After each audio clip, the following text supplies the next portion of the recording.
Di hari Jumat Agung, saya ingin share kepada saudara tentang satu topik ini, yaitu terpisah, Bapak Ibu sekalian.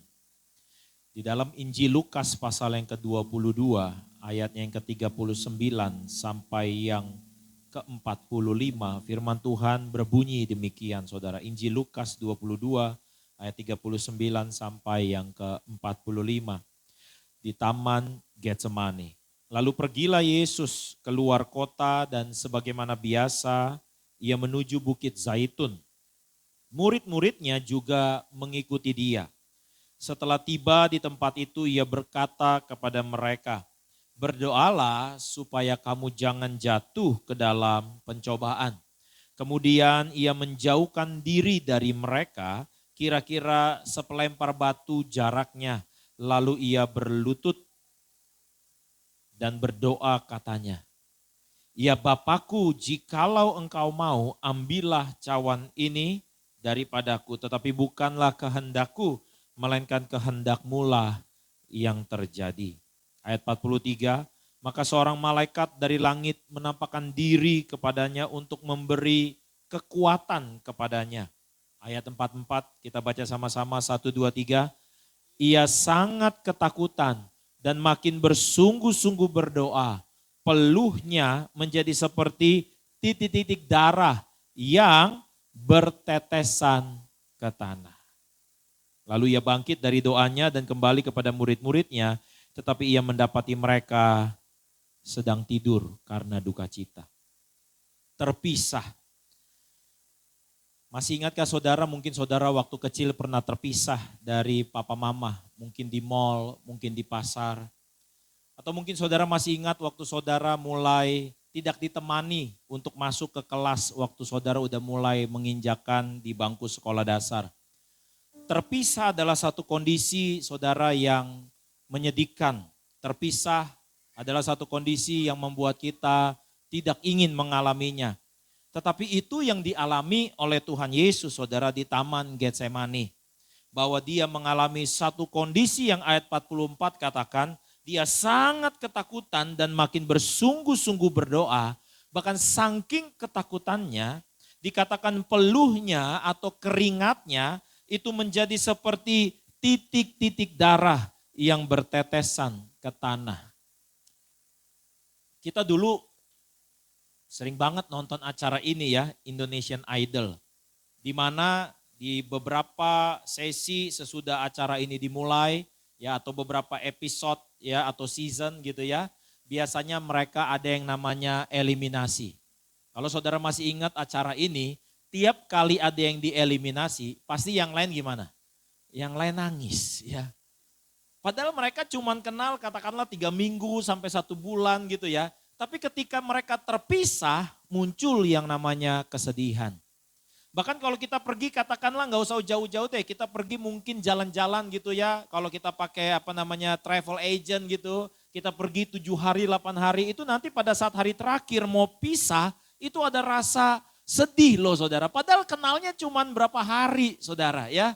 Ini kita nggak ngomong terpisah karena kematian, tentu kalau terpisah karena orang tua meninggal, pasangan meninggal, anak meninggal, ya pasti sedih banget saudara. Ini cuman masalah saudara yang lulus SMA, waktu saudara lulus SMA saudara ingat gak? Saudara terpisah dari kawan SMA, saudara rasa yang namanya hati sedih saudara.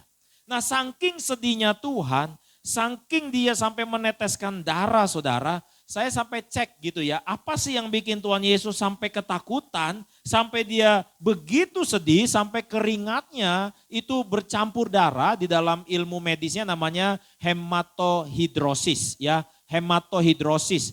Di mana saudara, kondisi hematohidrosis adalah kondisi ketika seseorang itu mencapai stres atau kecemasan yang paling tinggi di dalam kehidupannya saudara. Seseorang yang sangat stres, sangat takut, saudara, itu bisa mengalami yang namanya keringat bercampur darah.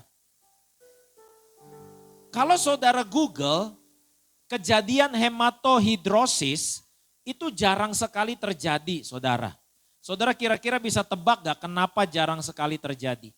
Karena menurut salah satu dokter, saudara, di wilayah Amerika Selatan, Kenapa jarang sekali kasus hematohidrosis ini terjadi?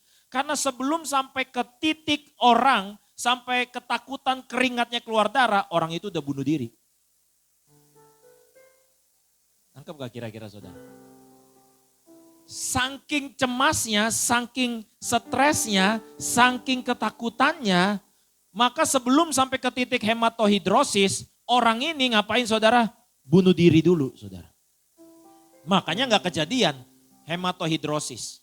Nah yang menjadi pertanyaan saya, menjadi perenungan saya, apa sih yang Tuhan Yesus takutkan? Apa sih yang menjadi kecemasannya Tuhan Yesus saudara? Karena apa yang sedang dia akan jalani besoknya saudara. Apa yang sedang dia akan jalani malam itu sampai ke besoknya. Karena malam itu kita sama-sama tahu, kalau saudara lihat tadi di judul perikop yang baru kita baca itu kan di Taman Getsemani. Judul perikop berikutnya adalah Yesus ditangkap. Saudara. Ketika Yesus mengalami penangkapan, dia akan mulai yang namanya serangkaian penderitaan ini. Nah saya baru cek saudara, bahwa yang Yesus takutkan itu bukan penderitaannya saudara. Yang Yesus takutkan saudara, itu bukan masalah dimahkotai duri, dicambuk saudara, lalu mengalami darah, bercucuran dan sebagainya, bukan saudara. Tetapi apa yang Yesus takutkan adalah satu kondisi ini yang namanya adalah terpisah. Apa maksudnya terpisah saudara?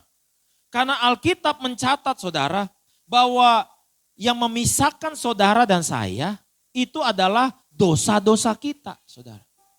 Karena Roma 3 ayat 23 dikatakan semua manusia sudah kehilangan kemuliaan Allah. Kenapa kehilangan kemuliaan Allah?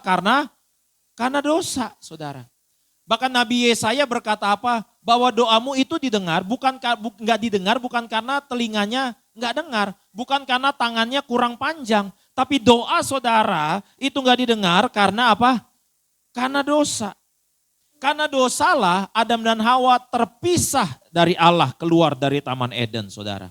Karena dosalah yang memisahkan antara Allah dengan manusia saudara. Jadi apa yang Yesus takutkan selama ini adalah bahwa kita sama-sama tahu bahwa Yesus dan Allah itu satu. Tetapi karena begitu besar kasih Allah, maka Yesus turun tinggalkan sorga ke dunia. Tetapi kalau saudara masih ingat, apa yang Yesus lakukan di setiap Injil, baik itu Matius, Markus, Lukas ataupun Yohanes, apa kebiasaan Tuhan Yesus? Tiap pagi, kalimat di Alkitab bilang ini, pagi-pagi benar Yesus ngapain? Berdoa. Kenapa berdoa? Karena ini adalah hubungan yang begitu dekat antara Yesus dengan Allah Bapa, saudara. Tapi ketika dia takut di Taman Getsemani, apa yang dia takutkan? Yang dia takutkan adalah satu kondisi di mana dia akan segera terpisah dari Allah, saudara. Saya mungkin berapa banyak di antara saudara juga tahu kan, bahwa keluarga saya, anak-anak itu juga dekat sama kakak saya. Jadi kakak ipar saya itu Kak Yongki, tiap kali habis dari berkunjung ke sini, nanti kalau mau pulang ke Papua, ya kalau dulu bawa bajunya Liliana, ya supaya mengobati kangen. Sekarang bawa bajunya Liliana dan Ezra. Kenapa? Karena mau terpisah. Minggu ini, di bulan April ini, ya ini khotbah saya terakhir di April. Hari Minggu saya harap saudara tetap ibadah merayakan Paskah, nanti yang melayani pendeta Firman ya. Saya akan melayani di Fatmawati saudara. Ya, hari Senin malamnya saya udah terbang ke Shanghai. Pulang-pulang tanggal 28 tengah malam. Jadi nanti kita ketemu lagi di ibadah bulan Mei ya. Ya saya bilang sama istri, wah nanti kayaknya bakal pergi lama nih. Saya bilang ya 8 hari. Padahal perginya nanti, tapi udah rasa mau terpisah tuh gak enak saudara. Apalagi ini Allah Bapa sama Yesus tuh dekat sekali. Makanya pas saya cek kenapa sih, apa yang bikin sampai Tuhan Yesus tuh keluar keringat darah. Karena dia tahu besok nih di atas kayu salib dia akan terpisah dari Allah. Makanya waktu di atas kayu salib dia berseru apa? Eli, Eli. lama sabaktani. Allahku, Allahku, mengapa engkau apa? Meninggalkan aku. Kenapa Allah meninggalkan Yesus?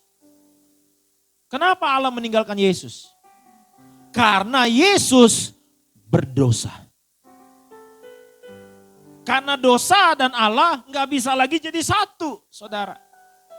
Karena Yesus, Alkitab katakan menjadi dosa walaupun dia tidak melakukan dosa. Tetapi dia menjadi dosa, dia menjadi kutuk, saudara.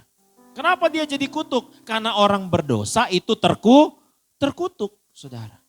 Dia menggantikan posisi saudara dan saya, bukan masalah cuma dosanya, bukan masalah penderitaannya, bukan masalah dia disalib tanpa pakaian sehingga dia malu, bukan saudara. Tapi karena terpisah, saudara.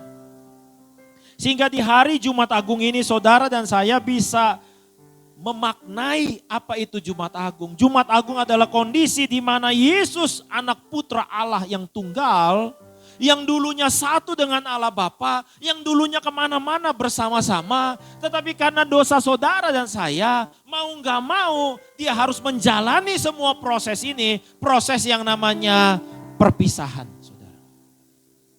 Perpisahan bukan karena salah dia, tapi perpisahan karena salah manusia, saudara. Sangat di atas kayu salib pun kalau kita mau bicara saudara, lihat posisi salib. Posisi salib adalah posisi yang menurut saya katakan dengan istilah tergantung. Apa itu maksudnya tergantung? Terpisah dari bumi, terpisah dari langit, saudara. Saudara mungkin dulu pernah dengar cerita-cerita ada orang yang mungkin main okultisme, perdukunan dan sebagainya, mau dikubur susah, saudara. Karena katanya ditolak bumi gitu ya, ditolak tanah gitu ya. Nah kalau kita lihat posisi salib saudara, ini ditolak atas, ditolak bawah saudara.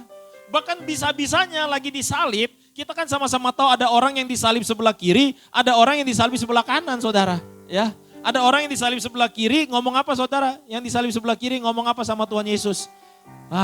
Coba kalau engkau juru selamat, selamatkan dirimu sendiri. Kebangetan gak tuh orang saudara? Padahal nih sama-sama susah nih. Sama-sama calon mati punya saudara. Tapi masih bisa-bisanya saudara disalib. Sampai disalib pun Yesus mengalami penghinaan saudara.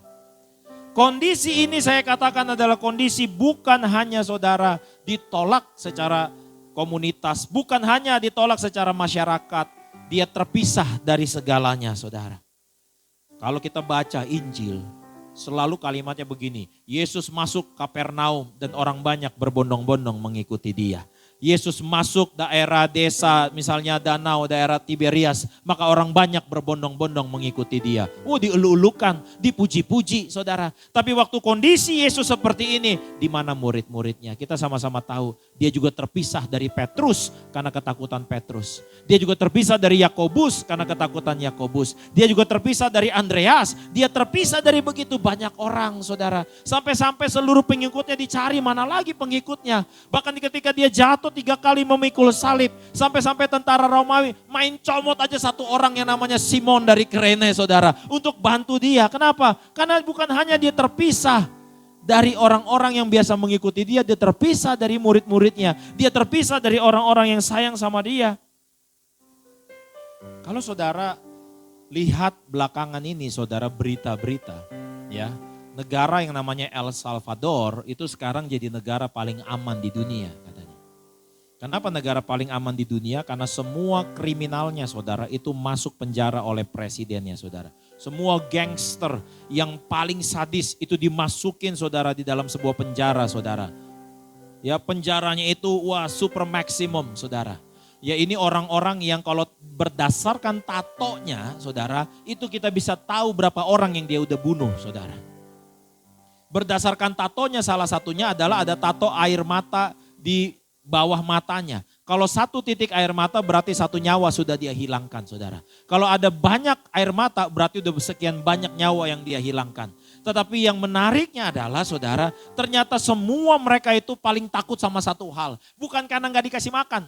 Bukan karena digebukin sama penjaga. Bukan karena disetrum sampai penjaga. Tahu gak apa yang mereka takutin? Kalau mereka ditaruh di ruang isolasi. Menarik loh. Ini jagoan nih. nggak takut berantem dengan senjata tajam, nggak takut berantem dengan senjata api. Yang dia takutin apa? Kalau sampai si penjaga itu bawa mereka masuk ke dalam sebuah ruangan, sendirian, gelap, nggak ada yang ngajak ngomong, padahal dikasih makan. Di video dokumenter itu mereka dikasih makan lewat kolong pintu gitu ya. Mereka dikasih minum, tapi mereka begitu ketakutan. Kenapa? Karena sendirian. Ternyata saudara, yang paling menakutkan dalam hidup ini sehingga saudara kerja keras cari uang. Sehingga saudara mau posting di sosial media. Sehingga saudara mau kelihatan keren depan orang lain. Karena saudara takut sendirian kan. Karena sendirian gak enak kan. Kita mau ikutin teman-teman kita ngelakuin apa. Supaya apa? Supaya punya teman. Kenapa supaya punya teman? Karena kita gak mau sendirian. Karena kita gak mau terpisah. Terpisah dari rombongan. Terpisah dari keluarga. Terpisah dari teman-teman yang selama ini menyenangkan kita. Itu yang juga dialami sama Tuhan Yesus saudara. Tuhan Yesus terpisah. Tapi saking titik stresnya dia saudara. Apa stresnya dia? Sampai keringatnya keluarkan darah saudara. Jumat Agung menunjukkan kepada kita semua saudara. Bahwa Yesus sampai di titik itu saudara. Pengorbanannya buat kita semua. Supaya apa saudara? Supaya dia menjadi sosok di mana saudara yang percaya kepadanya. Saudara bisa menyebut dia Immanuel. Apa artinya Immanuel? Tuhan beserta dengan kita. Beri tepuk tangan buat Tuhan Yesus. Dia rela terpisah dari Allah Bapa. Kita buka Yesaya 53 saudara. Yesaya pasal yang ke-53.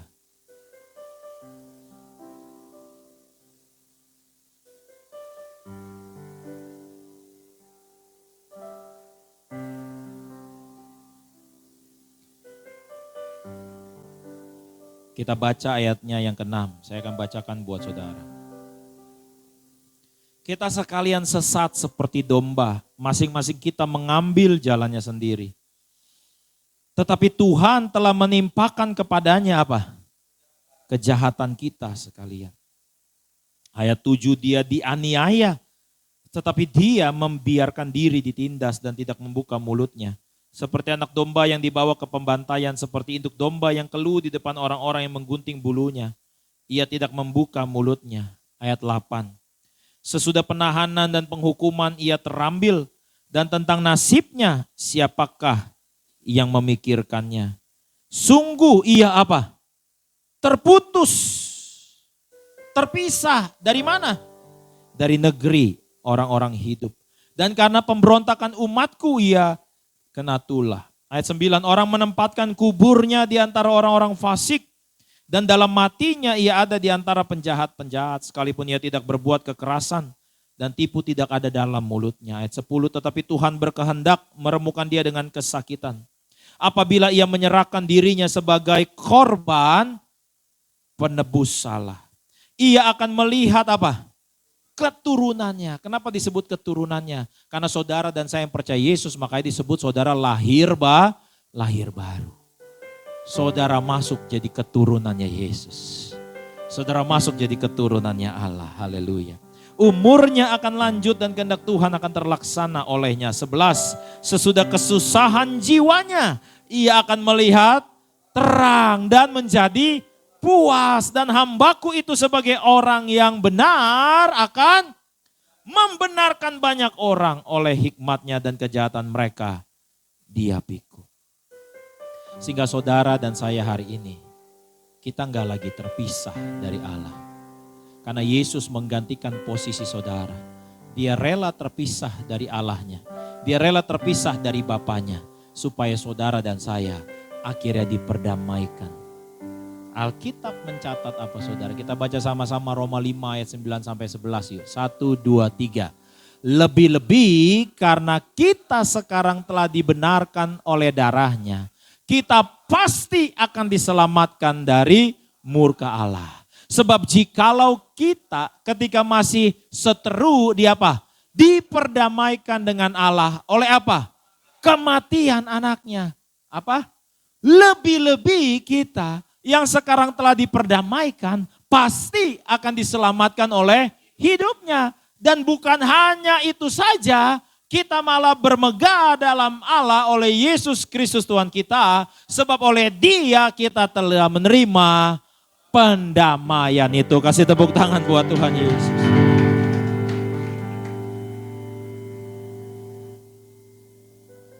Saudara kalau kehilangan atau saudara lupa taruh HP di mana, panik ya? Mana handphone gue?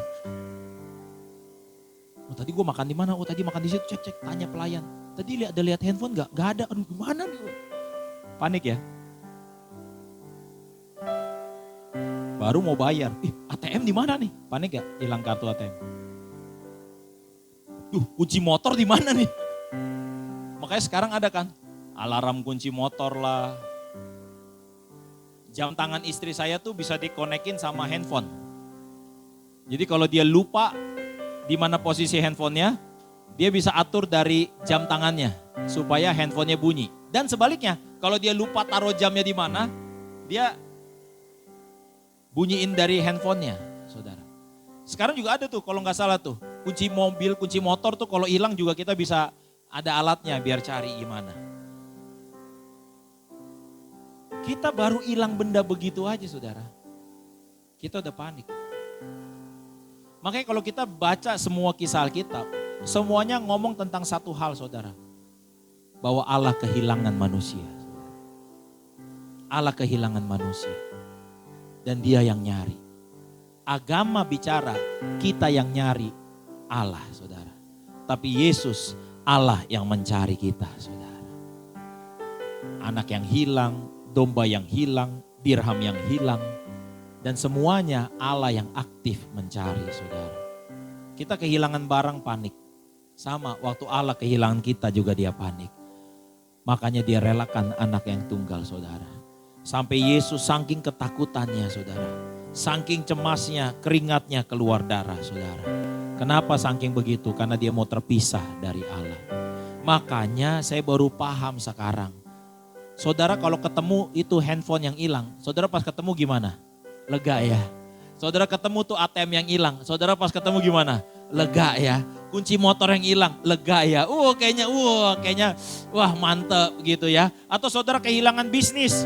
Lalu saudara bisnisnya akhirnya bisa moncer lagi. Pasti saudara juga senang. Saudara yang gak kerja bertahun-tahun, tahu-tahu saudara dapat pekerjaan yang bagus, bahkan dengan pekerjaan itu saudara bisa dikatakan orang sukses, pasti saudara juga senang. Makanya saya baru paham, ada ayat yang berbunyi, satu orang bertobat seisi sorga.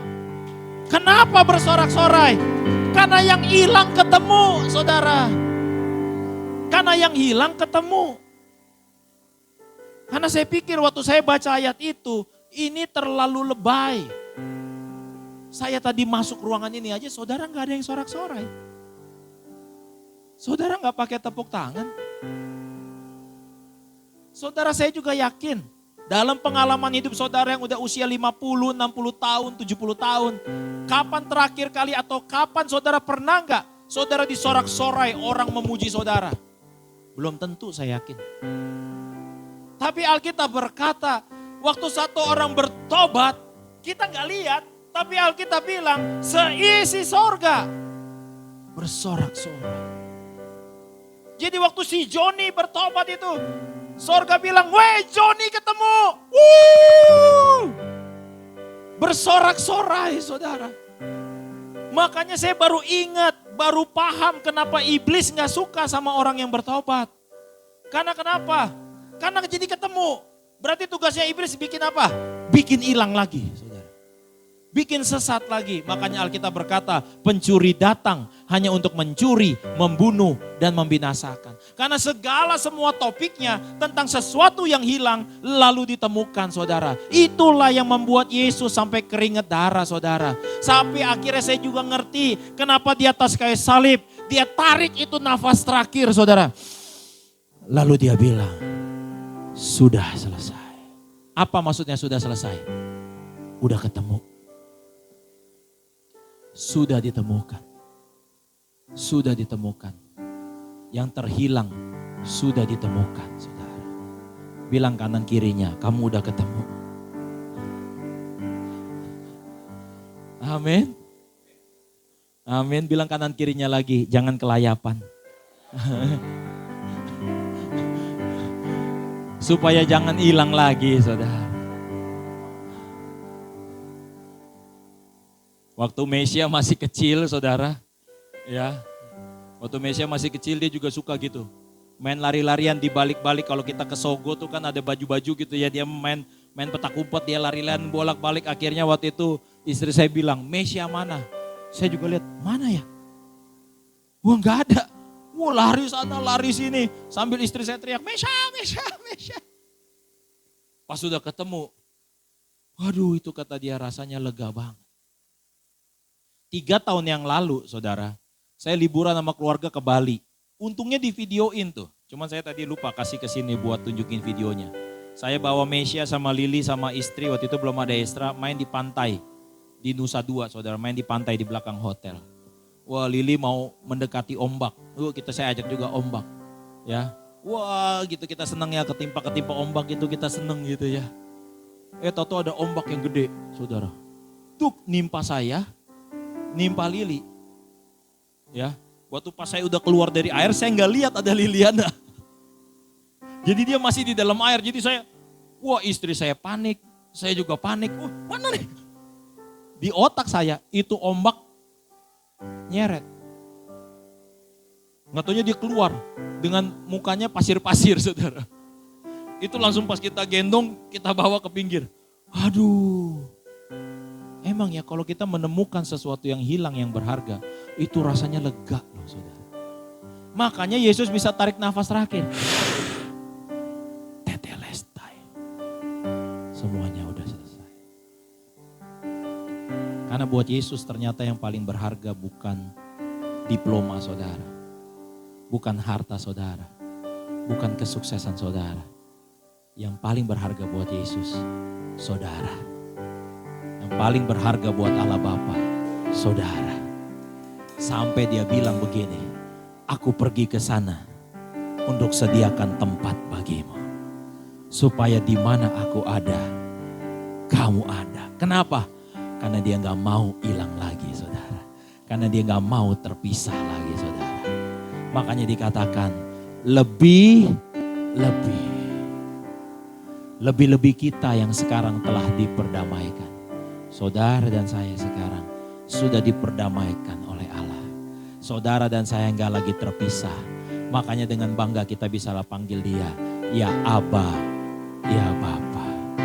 2025 ini saudara, kita masih akan melewatinya beberapa bulan ke depan sampai di bulan Desember. Mungkin ada yang bilang begini, wah saya kehilangan harta saya nilainya sekian. Oh mungkin saya kehilangan kawan. Oh mungkin saya kehilangan harapan. Oh mungkin saya kehilangan iman dan lain sebagainya. Saya mau ingatkan saudara. Saudara gak akan pernah bisa kehilangan Yesus. Karena Alkitab tadi dikatakan ada beberapa kata yang disebut pasti. Lebih-lebih karena kita serahkan dibenarkan oleh darahnya. Kita pasti akan diselamatkan dari murka Allah. Sebab jikalau kita masih seteru diperdamaikan dengan Allah oleh kematian anaknya, lebih-lebih kita yang sekarang diperdamaikan, pasti akan diselamatkan oleh hidupnya. Dan bukan hanya itu saja, kita malah bermegah dalam Allah. Oleh siapa? Oleh Yesus Kristus. Kenapa bisa bilang oleh Yesus Kristus? Karena saudara sekarang udah jadi keturunannya Yesus. Bukan lagi keturunan Adam yang penuh dosa, penuh celah, penuh kekurangan. Segala kekurangan saudara semuanya ketutup sama Yesus. Ketutup sama Yesus. Makanya diajarin kalau berdoa kita berdoa di dalam nama Yesus. Dan Tuhan janji bahwa di bawah kolong langit ini tidak ada nama yang lebih berkuasa, tidak ada nama yang lebih besar selain nama Yesus Kristus. Apapun pergumulan saudara, bawa kepada Tuhan. Lalu saudara tutup dengan gini, di dalam nama Yesus. Karena waktu saudara sampaikan itu, Allah Bapa di sorga ingat bahwa doa saudara, apa yang saudara harapkan, sudah selesai. Udah beres. Udah beres. Saya tutup dengan kesaksian. Waktu di Komsel kemarin di Pondok Lezat, saya saksikan ini. Jadi beberapa udah dengar saudara. Tapi sebagian besar saudara belum dengar. Waktu di tanggal 10 dan 11 April yang lalu, itu saya ada deadline untuk membayar uang sewa karena saya ada ambil merek baru saudara. Makanya minggu depan tuh saya ke China. Ya sekarang saya udah jualan merek Neta, merek Geely, ya saya buka lagi merek Cherry saudara. Saya nanti ada showroom di Serpong, jadi orang yang suka aktivitas di Serpong nanti boleh mampir ke showroom saya di Serpong ya. Di Serpong sama di Sunter untuk cherry. Ini cherry-nya bukan cherry yang sekarang saudara lihat ya, pokoknya bagus banget deh. Dan ini target marketnya itu perempuan, makanya di dalam showroomnya ada salon saudara. Sekarang saya lagi bingung nih nyari orang kerja di salon gitu ya. Mau pikir Bu Joyce ya boleh juga ya mungkin yang di Sunter gitu ya. Ya di dalam showroomnya tuh ada, tapi bukan salon gunting rambut, bukan ya. Saya udah bilang sama orang HRD, cariin banci dong, saya bilang gitu. Buat ini layanin yang begini-begini gitu ya. Nah, 2 tempat itu sewanya cukup mahal, saudara. Karena yang di Serpong sama yang di Sunter itu hampir 2.000 meter. Luas showroomnya gede banget lah, ya. Nah, jadi sewanya mahal. Saya udah hitung-hitung dari tanggal sebelum liburan Lebaran tuh, saya udah bilang sama istri, nih ada tagihan tanggal sekian nih butuh uang nih, aduh uangnya belum kekumpul nih. Wah singkat cerita, saudara yang buat tanggal 10 uangnya sudah kekumpul. Yang tanggal 10 uangnya udah kekumpul jadi aman. Ya, yang tanggal 11 nih repot nih. Aduh saya pusing juga tuh. Selesai liburan, ya saya ngantor. Saya langsung panggilin tuh semua kepala-kepala cabang. Lu jualan ya saya bilang. Ini gue mau butuh uang buat tanggal 11. Wah udah jualan apa semua masih kurang. Ya, masih kurang itu 1,7 miliar saudara masih kurang. Aduh masih kurang lagi 1,7 M nih. Saya dapat ide, kenapa nggak telepon aja agent propertinya. Bantu ngomong dong sama pemilik supaya mundur bayar. Saya udah DP, tapi DP-nya kan baru 100 juta. Mundur bayar deh, nanti saya tambahin DP-nya ya 200-300 juta gitu ya, yang penting boleh mundur. Terus saya telepon agent properti namanya Jimmy, Ko Jimmy, saya cerita ada isu gini, boleh nggak mundur ya? Aduh, gitu ya Ko ya. Saya sih boleh aja sih ngomong, cuman tempo hari itu si pemilik udah nanya, nah pemilik ini orang Buddha yang punya vihara di Danau Sunter. Kalau saudara lihat di Danau Sunter ada vihara, nah yang punya ini orang ini saudara. Ya, pemilik ini katanya nanya-nanya, kalau Ko Junianto tuh orangnya gimana ya? Ini bener gak ya nih orangnya gimana ya? Nah kata si Ko Jimmy, saya udah ngomong ke mereka, Ko Jun, panggil saya Ko Junianto gitu kan. Kalau Ko Junianto tuh terkenal orangnya komit. Aduh saya bilang, mau meleset gak enak jadinya ya. Jadi gimana nih Ko Jun, saya sampein gak?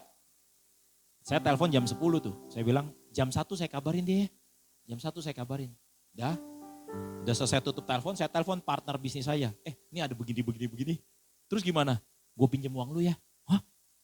Balikin kapan? Udah pokoknya gue pinjam uang lu dulu lah. Ya pokoknya minggu depan dibalikin. Udah dong, aman dong, ada backup. Saya telepon lagi Ko Jimmy jam 1. Ko Jimmy on schedule, pokoknya Jumat saya bayar. Waduh saya dalam hati gini, kalau bisa jangan ngutang juga nih. Ya jadi pakai perputaran uang dari bisnis lah. Gak ada duitnya tuh. Sampai tanggal 10 April jam 5 sore. Ya, itu kan kayak closing harian gitu ya, buat terima uang udah berapa dan sebagainya. Wah masih kurang juga nih uang, 1,1 M masih kurang. Aduh besok jam 1 lagi gitu kan. Adalah Tuhan tolong. Sampai gak bisa Tuhan tolong ada pinjaman tuh gitu aja. Terus saya berdoa di dalam nama Yesus. Tanggal 10 jam 8 malam, jam 7 apa jam 8 malam, tiba-tiba Ko Jimmy WA. Malam Ko Jun. Oh ya gimana? Gimana Ko Jimmy? Mau ngomongin besok ya? Iya nih. si pemilik bilang, katanya besok hari jelek. Wah. Maksudnya gimana hari jelek? Iya, menurut kalender. Kan dia orang Buddha ya, jadi ngitung. Kan ini mau akad kredit, kasihan kan Kojun mau mulai bisnis. Nah kalau kita mau mulai bisnis, mau akad sewa perjanjian tuh besok tuh hari jelek. Menurut Kojun gimana? Emang besok jelek banget saya bilang. Emang jelek banget besok. Karena gue gak ada duit. Kalau gak ada duit mah jelek aja. Terus dia bilang, yang bagus kata pemilik itu tanggal 15. Ditunjukin tuh kan ada kalender Cina gitu kan. Kalau 15 tuh artinya apa gitu. Ini sampai ada ini loh. Menurut tahun ular kayu. Ada unsur ini, unsur ini. I don't care lah unsur-unsur apa. Masalahnya unsur gua gak ada uang. Tapi selama saudara punya unsur Yesus ya aman semua loh.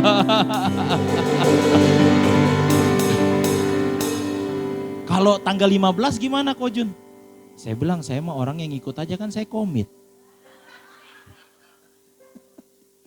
Gantian gue yang gaya. Akhirnya mundur saudara ke tanggal 15. Di tanggal 15 uang saya udah 5 kali lipat dari yang dibutuhin. Haleluya saudara. Gak kepikir tuh. Coba saudara. Ada kalanya kan kita udah gak masuk akal semuanya. Tapi apa yang gak masuk akal ya? Karena ada penyertaan Tuhan. Apa yang gak pernah kita lihat dengan mata, gak pernah dengar dengan telinga, gak pernah timbul dalam hati. Itu yang Tuhan sanggup sediakan buat saudara dan saya. Supaya malam hari ini saudara diingatkan, ada satu orang yang paling hebat, yang pernah mengalami perpisahan yang paling menyakitkan. Sampai dengan cucuran darah, terluka di atas kayu salib, dia masih bisa bilang, Allahku, Allahku, mengapa engkau meninggalkan aku? Itu semua terjadi supaya genaplah firman. Janji Allah berlaku buat saudara dan saya di kitab Ibrani yang berkata, sekali-kali aku tidak pernah membiarkan engkau. Sekali-kali aku tidak pernah meninggalkan engkau.